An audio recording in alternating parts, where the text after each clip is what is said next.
오늘 우리에게 주신 하나님의 말씀 열왕기하 6장 1절부터 33절까지 말씀입니다. 열왕기하 6장 1절부터 33절까지의 말씀. 이제 봉독하겠습니다. 하나님의 말씀 경청하십시오. 예언자 수령생들이 엘리사에게 말하였다. 보십시오, 우리들이 예언자님을 모시고 살고 있는 이곳에 우리에게는 너무 좁습니다. 우리가 요단으로 가서 거기에서 들볶음 하나씩 각각 하나씩 가져다가 우리가 살 곳을 하나 마련하는 것이 좋겠습니다. 이 말을 듣고 엘리사는 그렇게 하는 것이 좋겠다고 대답하였다. 한 사람이 엘리사도 함께 가는 것이 좋겠다고 하니 엘리사도 같이 가겠다고 나서서 그들과 함께 갔다. 그들이 요단에 이르러 나무를 자르기 시작하였다. 그때 한 사람이 들볶음을 찍다가 도끼를 물에 빠뜨렸다. 그러자 그는 부르짖으며 아이고 선생님, 이것은 빌려온 도끼입니다 하고 소리쳤다. 하나님의 사람이 물었다. 어디에 빠뜨렸느냐? 그가 그곳을 알려주니 엘리사가 나뭇가지를 하나 꺾어서 그곳에 던졌다. 그랬더니 도끼가 떠올랐다. 엘리사가 그것을 집어라 하고 말하니 그가 손을 내밀어 그 도끼를 건져내었다. 시리아 왕이 이스라엘과 전쟁을 하고 있던 무렵이다. 그가 신하들과 은밀하게 의논하며 이러이러한 곳에 진을 치자고 말하였다. 그러자 하나님의 사람이 이스라엘 왕에게 사람을 보내어 시리아 사람들이 거기에 진을 칠 곳이 이러이러한 지역이니 그곳으로 지나가는 것은 삼가라고 말하였다. 이러한 전가를 받은 이스라엘 왕은 하나님의 사람이 자신에게 말한 그곳에 사람을 보내어 그곳을 엄하게 경계하도록 하였다. 그와 같이 경계한 일이 한두 번이 아니었다. 이 일 때문에 시리아 왕은 화가 머리끝까지 나서 신하들을 불러 모아 추궁하였다. 우리 가운데서 이스라엘 왕과 내통하는 자가 없고서야 어찌 이런 일이 있을 수 있단 말이냐. 신하 가운데서 한 사람이 말하였다. 높으신 임금님, 그런 것이 아닙니다. 이스라엘에는 엘리사라는 예언자가 있어서 임금님께서 침실에서 은밀히 하시는 말씀까지도 다 알아서 일일이 이스라엘 왕에게 알려줍니다. 시리아 왕이 말하였다. 그가 어디에 있는지 가서 찾아보아라. 내가 사람을 보내어 그를 붙잡을 것이다. 어떤 사람이 그 예언자가 도단에 있다고 왕에게 보고하였다. 왕은 곧 그곳에 기마와 병거와 중무장한 강한 군대를 보내어서 밤을 틈타 그 성읍을 포위하였다. 하나님의 사람의 시종이 아침에 일찍 일어나서 밖으로 나가보니 강한 군대와 말과 병거로 성읍을 포위하고 있는 것이 아닌가. 그 시종이 엘리사에게 와서 이 사실을 알리면서 걱정하였다. 큰일이 났습니다, 선생님. 어떻게 하면 좋습니까? 엘리사가 말하였다. 두려워하지 말아라. 그들의 편에 있는 사람보다는 우리의 편에 있는 사람이 더 많다. 그렇게 말한 다음에 엘리사는 기도를 드렸다. 주님 간구하오니 저 시종의 눈을 열어주셔서 볼 수 있도록 해주십시오. 그러자 주님께서 그 시종의 눈을 열어주셨다. 그가 바라보니 온 언덕에는 불말과 불수레가 가득하여 엘리사를 두루 에워싸고 있었다. 시리아 군대들이 산에서 엘리사에게로 내려올 때에 엘리사가 주님께 기도하였다. 주님, 이 백성을 쳐서 눈을 멀게 해주시기를 간구합니다. 그러자 주님께서는 엘리사의 말대로 그들을 쳐서 눈을 멀게 하였다. 엘리사가 그들에게 말하였다. 이 길은 당신들이 가려는 길이 아니며 이 성읍도 당신들이 찾는 성읍이 아니니 나를 따라오시오. 내가 당신들이 찾는 그 사람에게로 데려다 주겠소. 이렇게 하여 엘리사는 그들을 사마리아로 데리고 갔다. 그들이 사마리아에 들어가자 엘리사가 주님, 이들의 눈을 열어서 보게 해주십시오 하고 기도하였다. 주님께서는 그들의 눈을 열어주셨다. 그들은 비로소 자기들이 사마리아 한가운데 있는 것을 알게 되었다. 이스라엘 왕이 그들을 보고 엘리사에게 말하였다. 이스라엘의 아버지께서는 말씀해 주십시오. 그들이 눈을 뜨고 보게 되면 쳐서 없애버려도 됩니까? 엘리사가 말하였다. 쳐서는 안 됩니다. 그들을 칼과 활을 가지고 사로잡았습니까?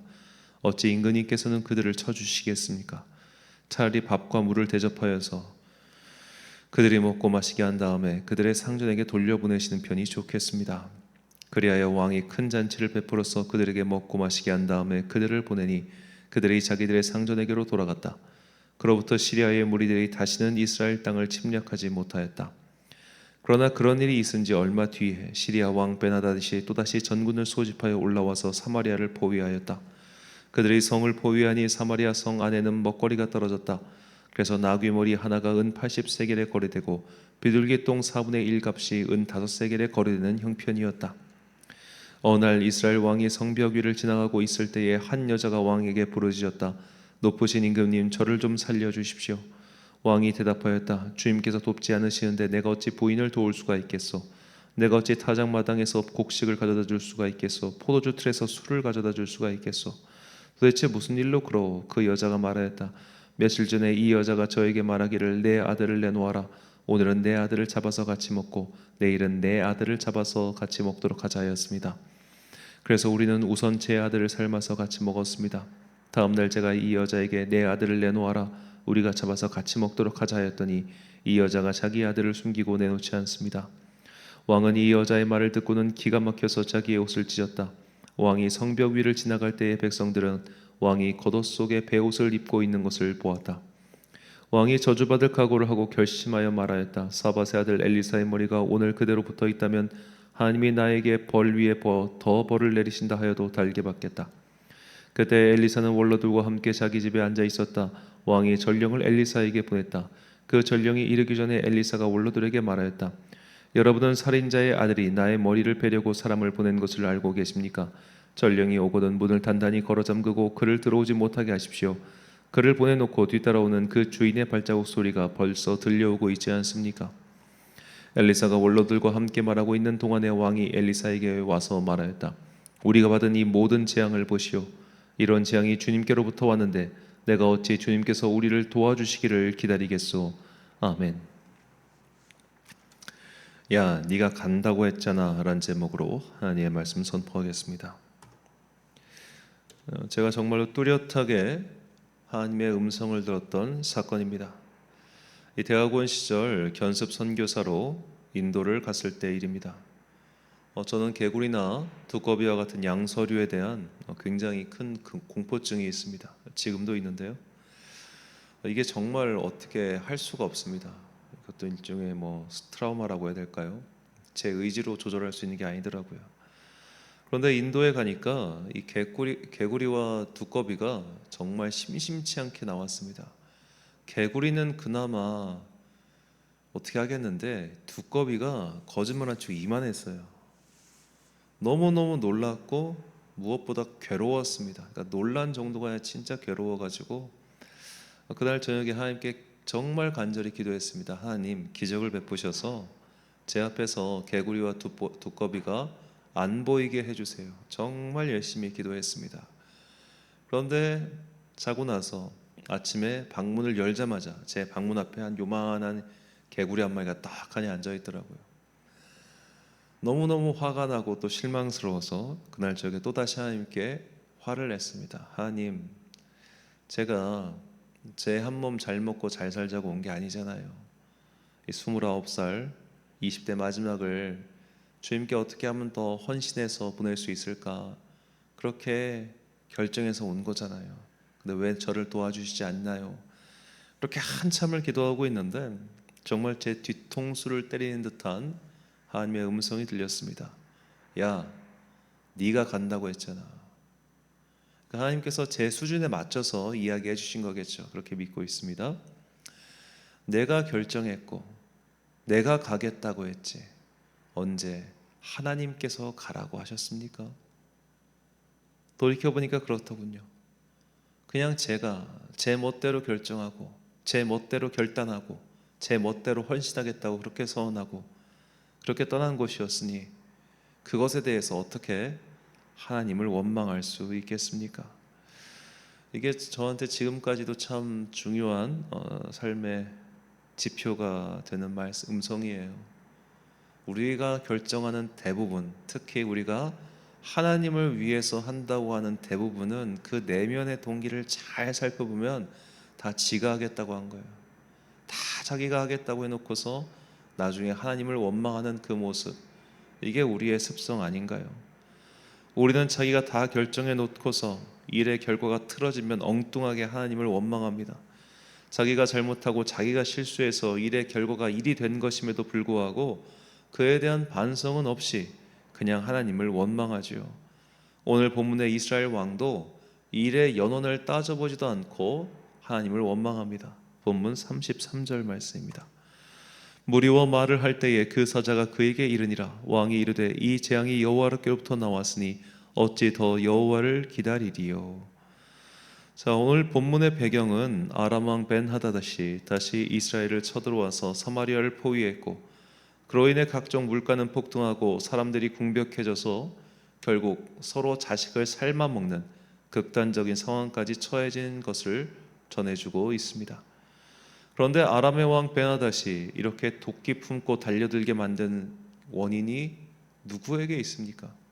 하나님께서 그들을 조종하셔서 그들로 이스라엘을 치게 하신 것입니까? 그렇지 않습니다. 이 일의 원인은 지금 이 북이스라엘 왕 여호람의 아버지인 아합 왕 때 일어난 사건입니다. 열왕기상 20장 34절 말씀. 베나닷이 왕께 아뢰되 내 아버지께서 당신의 아버지에게서 빼앗은 모든 성읍을 내가 돌려보내리이다. 또 내 아버지께서 사마리아에서 만든 것 같이 당신도 다메섹에서 당신을 위하여 거리를 만들어서 아합이 이르되 내가 이 조약으로 인해 당신을 놓으리라고 이에 더불어 조약을 맺고 그를 놓았더라. 자, 엘리야의 시절 아람 왕 벤하닷이 북이스라엘을 침공했고 아합 왕은 절체절명의 상황에 놓여 있었지만 하나님의 도움으로 전쟁에 승리했습니다. 하지만 그는 바로 교만해졌고 아람과 자기 멋대로 강화 조약을 체결하고 벤하닷을 놓아 주었습니다. 자, 그 일 때문에 하나님께서는 아합 왕에게 심판을 선언하시죠. 열왕기상 20장 42절 말씀입니다. 그가 왕께 아뢰되 여호와의 말씀이 내가 멸하기로 작정한 사람을 내 손으로 놓았은즉 내 목숨은 그의 목숨을 대신하고 내 백성은 그의 백성을 대신하리라 하셨나이다. 자, 지금 여호람 왕은 자기 아버지 아합의 잘못으로 인해 벌어진 일을 가지고 애꿎은 하나님 탓을 하고 있는 겁니다. 이처럼 우리는 일의 연원을 하나도 따져보지 않은 채 내가 기대한 값이 나오지 않으면, 내가 기대한 대로 일이 성취되지 않으면 금세 하나님을 원망하지요. 그 일이 하나님과 아무런 상관이 없다는 것을 사실 조금만 생각해 보면 자기도 알 텐데 그저 원망할 대상이 없으니 하나님께 화살을 돌리는 겁니다. 이런 모습은 그러니까 자기가 원해서 해놓고 결과가 나쁘면 하나님을 원망하는 이런 모습은 이 출애굽한 광야 공동체에서부터 지금 오늘 우리에 이르기까지 정말 면밀히 끊어지지 않고 이어오고 있습니다. 좋은 거는 끊어지는데 나쁜 건 끊어지지 않아요. 남 탓하고 남을 원망하는 모습을 보면서 우리는 인정해야 합니다. 모든 인간이 자기 자신을 돌아보고 회개하는 능력이 현저하게 떨어진다는 것을 말이죠. 우리는 옆나라 일본의 정치인들을 보면서 왜 쟤네들은 자꾸 과거를 반성하지 않고 도발을 할까라는 생각할 겁니다. 때만 되면 과거를 망각하고 잘못을 인정하지 않는 듯한 태도를 보이지요. 그러니까 피해자들의 마음이 뒤집어집니다. 그런데 우리나라의 정치인들이라고 뭐 다르겠습니까? 우리나라 정치인들이, 권력자들이 과거의 잘못을 시인하고 사과하는 것을 얼마나 봤습니까? 개인적인 것뿐만 아니라 우리나라는 뭐 다른 나라에 그렇게 잘했습니까? 이것은 개인 사이의 일도 마찬가지죠. 깨끗하게 사과하고 승복하고 머리를 조아리는 일이 얼마나 있습니까? 사람과의 관계뿐만 아니라 내 인생에서 벌어진 일들에 대해서도 우리는 명확하게 살피고 생각하며 기도해야 합니다. 이방인처럼 중언부언하지 말라는 말씀 안에는 분명히 야 생각 좀 하고 기도해라 라는 준엄한 꾸짖음도 포함되어 있을 것입니다. 하나님께 맡긴다는 말씀은 하나님께 책임을 전가하라는 말이 아닙니다. 최선을 다해 나의 일을 하고 그 결과를 이루시는 주님께 맡기라는 뜻입니다. 일의 성공과 실패가 주님께 달려있음을 믿는다면 우리는 실패해도 좌절하지 않을 것이고 성공해도 교만해지지 않을 겁니다. 지금 이 여호람은 실패하니까 좌절했고 아합은 성공하니까 교만해진 거잖아요. 이 모든 일들을 주님께서 이루셨고 주님께서 하셨다라고 진심으로 그리고 겸손하게 고백하는 사람은 반대로 그런 일이 이루어지지 않더라도 하나님을 함부로 원망하지 않고 그저 자신을 돌아보며 하나님의 때를 기다리는 자가 될 것입니다. 우리의 인생을 돌아보십시오. 내가 욥이 아닌 이상 지금 얻은 삶의 어려운 일들은 사실 내 선택인 경우 때문이 더 많을 겁니다. 극단적인 예를 하나만 든다면 생육하고 번성하라는 말씀을 품고 대책 없이 자녀도 많이 낳고 그러니까 자녀 때문에 고난이 닥치자 하나님을 원망하면 쓰겠습니까? 그래서 예수님께서는 우리가 정말로 지혜롭게 행동하라고, 생각 좀 하고 행동하라고, 그리고 무언가를 할 때는 그 일에 대해서 지혜롭게 최선을 다한 뒤에 너희 성공과 실패를 하나님께 맡기라고. 그래서 그러한 말씀의 총집처럼 이런 말씀을 주셨다고 저는 생각합니다. 마태복음 10장 16절 말씀, 보라 내가 너희를 보냄이 양을 이리 가운데로 보냄과 같도다. 그러므로 너희는 뱀같이 지혜롭고 비둘기같이 순결하라. 아멘. 사랑하는 천안광성교회 성도 여러분, 그리고 이 새벽을 함께 깨우고 계신 귀한 주님의 자녀 여러분, 모든 것을 하나님 탓으로 돌리려 하는 것은 비겁한 태도입니다. 분명한 잘잘못을 스스로에게 먼저 따져봐야 합니다. 일이 이 지경까지 이른 것은 나의 잘못입니까? 아니면 하나님의 실수입니까? 우리는 쉽사리 나의 잘못은 인정하지 않은 채 비겁하게도 하나님께 화살을 돌리곤 합니다. 자꾸만 남의 핑계를 대려는 이런 안 좋은 태도는 버리고 먼저 스스로를 돌아볼 줄 아는 책임 있는 사람이 되게 해달라고 기도하십시오. 하나님은 우리에게 속지 않으십니다. 내 뜻대로 이루어지지 않는다고 해서 하나님을 원망하는 어리석은 자들이 걸었던 그런 길에서 속히 돌이키시고, 내가 상상하지 못했던 일들을 이뤄한다고 해서 믿음이 흔들리지 않는 굳건한 반석 위에 선 성도들이 되시길 주님의 이름으로 축원합니다. 기도하겠습니다. 사랑과 은혜가 풍성하신 아버지 하나님, 이제는 새벽에 쌀쌀한 바람이 불어오고 있습니다. 겨울이 다가온 듯한 이 날씨 속에서 우리의 믿음이 식지 아니하도록 성령의 따뜻한 은혜를 내려 주옵소서. 그리고 성령의 은혜로 말미암아 나의 과오와 나의 걸어간 길을 조명해 주시기를 간절히 소망합니다. 우리는 자신의 잘못을 인정하지 않으려 합니다. 자신의 잘못된 선택을 반성하지 않으려 합니다. 그저 일이 틀어지면 하나님을 원망하는 것이 습관이 되어 있는 머리가 곧고 완악한 백성들입니다. 이렇게 인간의 잘못은 과거로부터 면면이 이어오고 있는데 어째서 우리는 하나님 앞에서 조금 더 나은 사람이 되지 못하는 것일까요? 주님, 우리를 불쌍히 여겨주셔서 각 사람에게 성령을 내려주시고 그래야 우리의 잘못부터 돌이킬 수 있는 주님의 신실한 자녀 되게 하여 주옵소서. 한 주간의 업무를 마치는 금요일 또 우리에게 다니엘 기도회를 허락해 주시니 감사합니다. 섬기는 모든 사람들과 또 말씀 전하는 강사님을 붙드셔서 은혜의 말씀이 우리가 서 있는 이 자리까지 온전히 전달되게 하여 주옵소서. 열심히 하루하루를 살아가는 당신의 모든 자녀들, 그리고 내일도 대학 수시 접수, 면접 등을 하는 수험생들 지혜 내려주시고 함께해 주셔서 모든 일들이 주님의 손 위에서 순적하게 진행되게 하여 주옵소서. 이 모든 말씀 우리를 사랑하시고 우리의 갈 길 인도하시는 거룩하신 예수 그리스도의 이름으로 기도드립니다. 아멘. 오늘의 기도 제목입니다. 나의 할 일을 다하고 주님의 대답을 들을 수 있도록 우리에게 굳건한 심지를 주시고 원치 않는 대답이 오더라도 흔들리지 않을 믿음을 주소서. 이 기도 제목 가지고 기도에 힘쓴 하루 되시길 바랍니다. 기도하겠습니다.